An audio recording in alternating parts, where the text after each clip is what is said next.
We went to Masakane Clinic where we had a program of implementing the Immigration Act 13 of 2002, Section 17, where it states clearly that foreign nationals should be in a position of a medical permit and they should consult at a private facility. You know, the density of the population in Alexandra is overwhelming on its own. Imagine how many illegal immigrants are benefiting from our healthcare systems. So we find it not to be correct. That is the abuse of the system and the abuse of our healthcare workers. By the time when you figure number 84, when I'm 83, ma fika kuye sena frustrated bese sikhuluma labantu bakaNkulunkulu kanti ba frustrated ukuthi ba bonana neAfrica yonke kuukuthi nina kwamele nilwela ama resource wenu. The law doesn't permit them to be there, and we know that there's a whole lot of resistance when it comes to these programs, but however, we can never live in a lawless country. We have a overburdening of the healthcare system and the resources, because I feel that our South African government is too ignorant to implement the laws.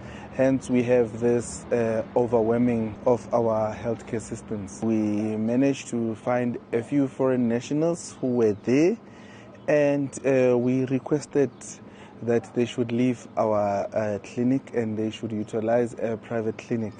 We as the taxpayers, we will not fork out any cent to cover for the health care for these immigrants. There's a woman from Malawi who claims that she lost a child. If that's the case, the people that she should blame, it's her own government who failed to make sure that their country of origin has resources and healthcare resources to accommodate their citizens. We as South Africans are not responsible for African health care.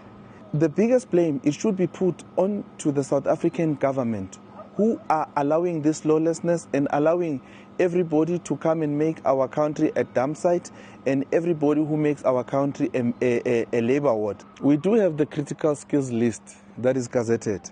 Street vending, it's not listed there. So the reason why we even removed that street vendor who was from Zimbabwe, it's because of, to start with, our city bylaws has to be respected.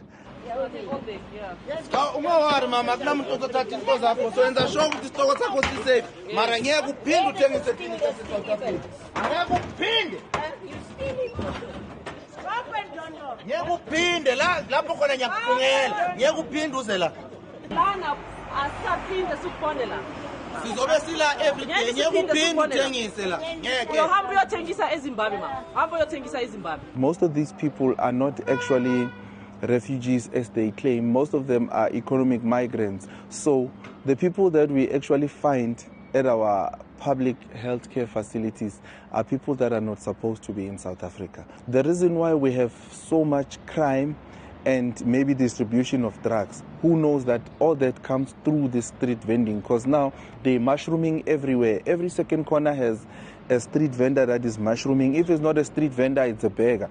They don't even have a permit anymore for traders. Yeah. This is illegality here.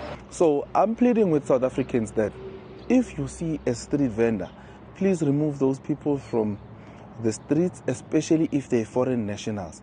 And all those who beg in our robots, we should remove those people, because begging is not a critical skill. All the women that are pregnant, this is a warning to all of you. It's either you go to a private facility or you will give birth on the street or at the shack where you stay with your husband.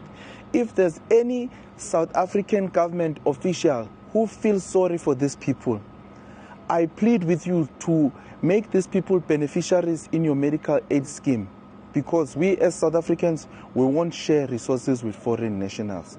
The pushback that we are doing, we are urging you, African men and women, to go and face your government and fix your countries. It's not correct that we can come here and overburden one country.